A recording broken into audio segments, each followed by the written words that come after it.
Morning, dear students. Our class had been held for summer vacation. Now our class will start once again for all the classes. Today we shall study about passive voice in English grammar.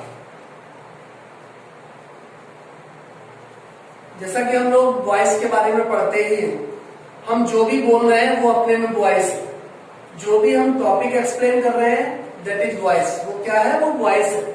Voice का ही हमको सहारा लेना पड़ता है. We must know on the first hand there are two kind of voice. Voice के two kind है. पहला है active voice और सेकंड है passive voice. It is important to know. हमें ये जानना बहुत जरूरी है कि एक्टिव वॉइस में क्या होता है और पैसिव वॉइस में क्या होता है. एक्टिव वॉइस में सब्जेक्ट इंपॉर्टेंट होता है, सब्जेक्ट हाईलाइटेड होता है, और वही पैसिव वॉइस में ऑब्जेक्ट हाईलाइटेड होता है, ऑब्जेक्ट इंपॉर्टेंट होता है. अगर हम इसको और इजीली जानना चाहें तो एक्टिव वॉइस में सब्जेक्ट को अधिक महत्व दिया जाता है और पैसिव वॉइस में ऑब्जेक्ट को अधिक महत्व दिया जाता है. जब हम पैसिव बनाते हैं तो उसके लिए हमें ये जानना जरूरी होगा कि टेंस जो हमने पहले पढ़ रखे हैं, टेंस की हमको पूरी हेल्प लेनी होगी. किस टेंस में पैसिव में क्या वर्ब लगता है ये जानना हमारे लिए बहुत ही इंपॉर्टेंट है, और वह हम आपको व्हाइट बोर्ड पे लिखेंगे. टेंस और उसमें लगने वाला वर्ब वो आप अब आगे देखेंगे. Now I am telling you about the verb that is used in passive voice. White board पर हम देख रहे हैं. पहला है हमारा प्रेजेंट इंडेफिनिट टेंस. इस प्रेजेंट इंडेफिनिट टेंस में जब हम पैसिव वॉइस इसका बनाएंगे तो हम हेल्पिंग वर्ब यूज करेंगे इज, आर, एम. सेकंड है प्रेजेंट कंटिन्यूअस टेंस. इसका जब हम पैसिव बनाएंगे तो हम हेल्पिंग वर्ब यूज करेंगे इज, आर, एम, और इन थ्री वर्ब हैं, इनमें से कोई एक वर्ब आएगा और उसके साथ हम बीइंग को प्लस करेंगे, बीइंग जोड़ेंगे. थर्ड है प्रेजेंट परफेक्ट टेंस. इसका जब पैसिव बनेगा तो हम हेल्पिंग वर्ब हैज बीन या हैव बीन इनमें से कोई भी प्रयोग करेंगे. हैज बीन यूज होगा जब सब्जेक्ट सिंगुलर होगा, हैव बीन यूज होगा जब सब्जेक्ट प्लूरल होगा. इसके नेक्स्ट फोर्थ नंबर पे हम देख रहे हैं प्रेजेंट परफेक्ट कंटिन्यूअस टेंस. इसका हमको क्रॉस साइन लगे हुए हैं, इसका हमको पैसिव नहीं बनाना है. और फिफ्थ है past indefinite tense. Past indefinite tense यदि हमें मिलता है सेंटेंस में तो हम पैसिव बनाते समय जो हेल्पिंग वर्ब यूज करेंगे वो वॉच या वर्ब. वॉच यूज करेंगे हम सिंगुलर सब्जेक्ट के साथ और वर्ब यूज करेंगे हम प्लूरल सब्जेक्ट के साथ. Sixth past continuous tense. Past continuous tense में पैसिव बनाते समय हम हेल्पिंग वर्ब यूज करेंगे वॉच, वर्ब प्लस बी. यानी कि जो वर्ब आएगा, if our subject is singular we shall use was being. If our subject is plural we shall use were being. Next eighth past perfect continuous. Seventh है हमारा past perfect tense. इसमें जो हमें active sentence मिलेगा उसमें helping verb had लगा हुआ होगा. कंफर्म है. यदि हमको हैड हेल्पिंग वर्ब मिलता है तो हम पैसिव बनाते समय इसमें हेल्पिंग वर्ब यूज करेंगे हैड बीन. और एक चीज जानने के लिए ये हमें नॉलेज होनी चाहिए कि हैड जो लगा होगा ऑलरेडी उसके साथ वर्ब की थर्ड फॉर्म होगी. वही वर्ब की थर्ड फॉर्म हमको पैसिव में भी लगा देनी. नेक्स्ट है हमारा पास्ट परफेक्ट कंटिन्यूअस टेंस.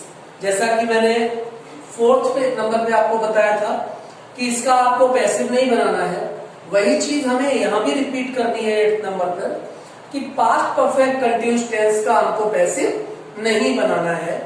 और नेक्स्ट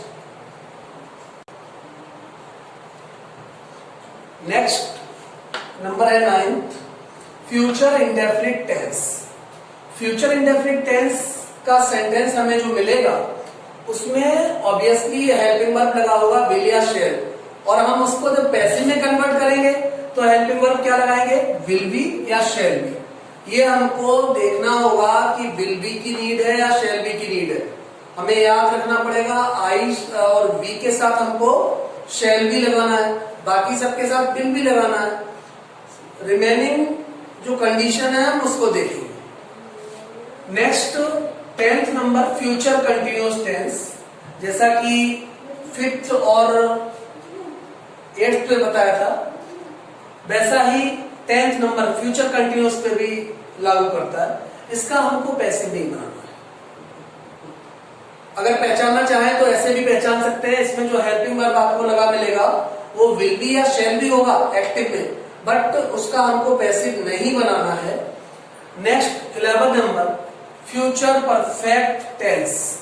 फ्यूचर परफेक्ट टेंस में हमको हेल्पिंग वर्ब मिलेगा विल है या शेल है। उसको हम पैसिव जब बनाएंगे तो हम हेल्पिंग वर्ब यूज करेंगे will have been oblique shall have been लिखा हुआ है, यानी कि हम या तो विल हैव बीन यूज करेंगे या हम शेल हैव बीन यूज करेंगे। नेक्स्ट नंबर है फ्यूचर परफेक्ट कंटिन्यूअस टेंस। इसका क्रॉस देख रहे हैं हम सामने।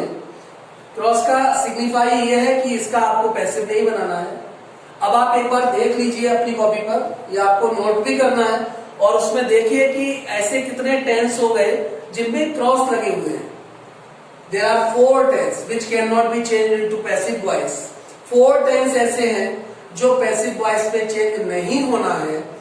उनमें फर्स्ट है present perfect continuous tense, second है past perfect continuous tense, third है फ्यूचर कंटिन्यूअस टेंस, और फोर्थ है future perfect continuous tense. These 4 tense will not be changed into passive voice।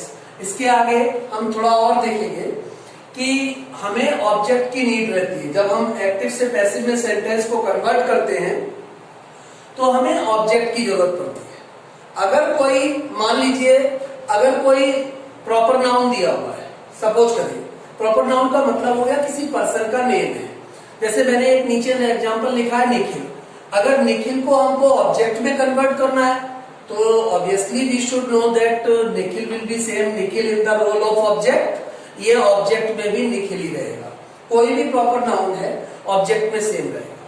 Pronoun जो जिनके ऑब्जेक्ट चेंज होते हैं, एक बार देखिएगा इधर मैंने लिखा है प्रोनाउन, ये आई और वी, ये दोनों फर्स्ट पर्सन प्रोनाउन होते हैं, और आई का ऑब्जेक्ट जो है वो मी होता है, वी का ऑब्जेक्ट अस होता है।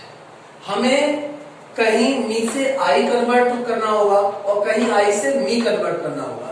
ये चीज ये जितने प्रोनाउन दिए हुए हैं इन सब पर लागू करेगी। इधर देखिए यहां लिखा हुआ है यू, सेकंड पर्सन प्रोनाउन होता है, और यू का ऑब्जेक्ट भी यू होता है। कभी अगर हमको ऑब्जेक्ट यू से सब्जेक्ट बनाना है तो भी यू रहेगा। थर्ड, इधर देखिए ये सीरीज, यहां थर्ड पर्सन प्रोनाउन दिए हुए हैं ही, शी, इट, दे।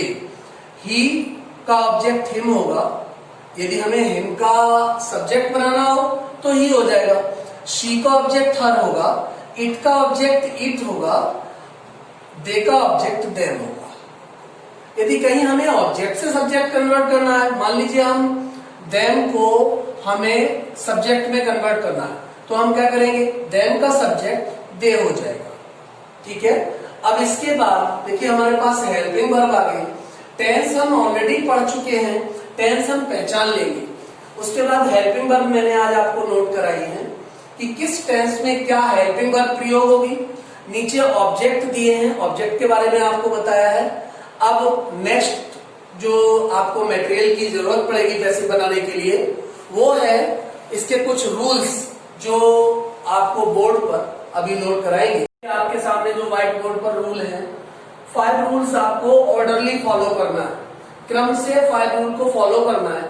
इसमें फर्स्ट है ऑब्जेक्ट चेंज इनटू सब्जेक्ट। देखिए हमारे सेंटेंस का जो ऑब्जेक्ट होगा वो सब्जेक्ट में चेंज होगा। जो ऑब्जेक्ट का काम कर रहा होगा सेंटेंस में उसको हम सब्जेक्ट बनाएंगे। सेकंड है helping verb according to passive. Helping verb आपको लगानी है, और हेल्पिंग वर्ब आपको कहां से लगानी है? जो इससे पहले आपने वर्ब नोट किए हैं अभी पैसिव के अकॉर्डिंग जो हेल्पिंग वर्ब नोट किए हैं उनमें से आपको हेल्पिंग वर्ब टेंस के अनुसार लगानी है। टेंस जरूर देखना है कि टेंस कौन सा है, उसके अनुसार आपको हेल्पिंग वर्ब सेटल करना है। थर्ड है third form of main verb. देखिए आपने अभी 12th टेंस के मैंने क्रम से ऑर्डरली आपको लिखवाए थे, उन सभी हेल्पिंग वर्ब्स के साथ जो मेन वर्ब लगेगी वो थर्ड फॉर्म लगेगी। फोर्थ होगा बाई अदर प्रोपोजिशन, यानी कि या तो हम बाई लगाएंगे या कोई हम दूसरा प्रोपोजिशन लगाएंगे। मीन्स ये हुआ कि कुछ ऐसे वर्ड होते हैं जिनके बाद सर्टेन प्रोपोजिशन होता है, मैं आपको बाद में बताऊंगा। मैक्सिमम जो वर्ड है उनके साथ बाई आता है, और जो ऐसे कुछ वर्ड हैं जिनके साथ सर्टेन, जैसे नॉन के साथ टू आता है, इंटरेस्टेड के साथ इन आता है, मैं आपको बाद में नोट कराऊंगा। ऐसे कुछ है इसलिए हमको लिखना पड़ा है अदर प्रोपोजिशन, दूसरा प्रोपोजिशन भी लगता है। नेक्स्ट है रूल हमारा fifth, subject change in object. हमारे सेंटेंस का जो सब्जेक्ट होगा वो ऑब्जेक्ट में चेंज हो जाएगा। सब्जेक्ट ऑब्जेक्ट में चेंज होगा। और हम एग्जाम्पल देख रहे हैं। फर्स्ट सेंटेंस हमारा लिखा हुआ है ही लव्स हिज मदरलैंड। कौन सा टेंस है ये? सबसे पहला काम है हमारा टेंस पहचानेंगे हम। ही लव्स हिज मदरलैंड, वह अपनी मातृभूमि को प्रेम करता है। ये किस टेंस का सेंटेंस है? आप यहां देख के पहचानिए। लव्स प्रेजेंट इंडेफिनिट, SIES लगा हुआ है, अफर्मेटिव सेंटेंस है।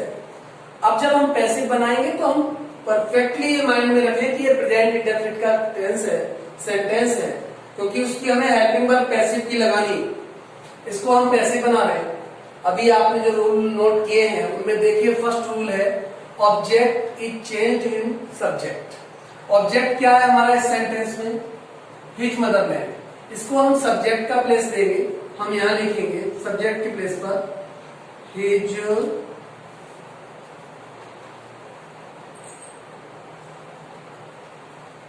His Motherland. अब हमको हेल्पिंग वर्ब चाहिए, फिर हमें पीछे वाले अपने उसमें जाना पड़ेगा जो अभी आपने हेल्पिंग वर्ब नोट किए थे इससे पहले। उसमें देखिए कि प्रेजेंट इंडेफिनिट में क्या हेल्पिंग वर्ब प्रयोग हो रहा है। आप देखेंगे कि उसमें 3 हेल्पिंग वर्ब गिवन है, is, are, am. His motherland singular है, इसलिए इसके साथ सिंगुलर वर्ब आपको लानी है, इज आ जाएगा। His Motherland is. Third rule देखिएगा, थर्ड रूल में हमें क्या यूज करना है? बिल्कुल क्लियर लिखा है कि third form of main verb हमको यूज करनी है। हमारी मेन वर्ब है इसमें ये लव्स, लव यानी कि फर्स्ट फॉर्म रहता है इसका, उसकी थर्ड फॉर्म क्या होगी? Love. His Motherland is, his Motherland is loved. Fourth देखिएगा, फोकस करिए, आपको बाई लगाना है या कोई सर्टेन प्रोपोजिशन है वो लगानी है, लेकिन यहाँ कोई ऐसा नहीं है, यहाँ हमको बाई लगाना है। His Motherland is loved by. Subject देखिएगा, फिफ्थ रूल है सब्जेक्ट को हमको ऑब्जेक्ट बनाना है।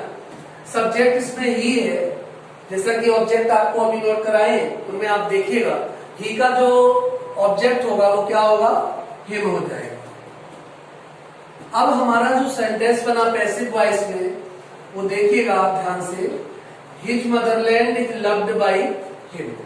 ये हमारा पैसिव बन गया। एक्टिव में आप देखिएगा, एक्टिव में किस पे फोर्स दिया जा रहा है? सबसे ज्यादा सब्जेक्ट पे फोर्स दिया जा रहा है।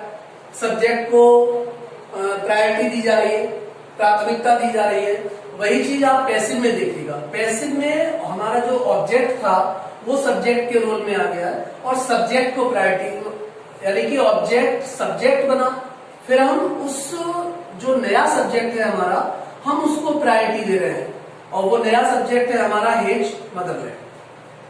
पैसिव में यही होता है कि ऑब्जेक्ट को सब्जेक्ट बनाएंगे और हम उसको प्रायोरिटी देंगे, और एक्टिव में सब्जेक्ट जो प्रीवियस है उसको प्रायोरिटी दी जाएगी।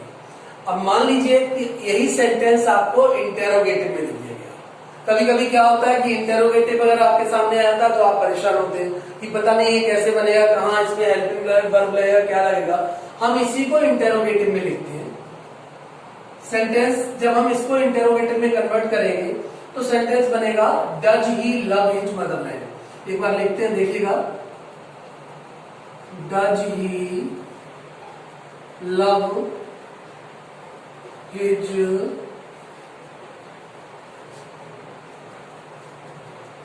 Does he love his Motherland. Question sign लगेगा, इंटेरोगेटिव है, और हमको ये पैसिव में कन्वर्ट करना है, पैसिव बनाना है इसको। ठीक है, अब आपको क्या करना है, सारा वही चीजें लगनी है, वही मटेरियल है, बस आपको सोचना है कि इंटेरोगेटिव है तो कोई भी इंटेरोगेटिव अगर हम पैसिव बनाते हैं तो वो बनने के बाद भी इंटेरोगेटिव ही रहना चाहिए। We should remember it. इसको हम पैसिव में कन्वर्ट करते हैं। देखिए आपने यहाँ हेल्पिंग वर्ब क्या लगाई है, देखिए ध्यान से, मार्कर जहां इंडिकेट कर रहा है, आपने हेल्पिंग वर्ब इज लगाया है। अब आपको यहाँ हेल्पिंग वर्ब पे लाके आपको हेल्पिंग वर्ब के प्लेस पे लानी है। यहाँ हेल्पिंग वर्ब क्या है, डज है, तो इसके प्लेस पे हेल्पिंग वर्ब लाइए। यानी कि हम इसको जब पैसिव बनाएंगे, पैसिव बना रहे हैं हम इसको, तो सबसे पहले हमने हेल्पिंग वर्ब लगाया इज, फिर ऑब्जेक्ट को लाइए। ऑब्जेक्ट है हिज मदरलैंड, लिखिए इसको इज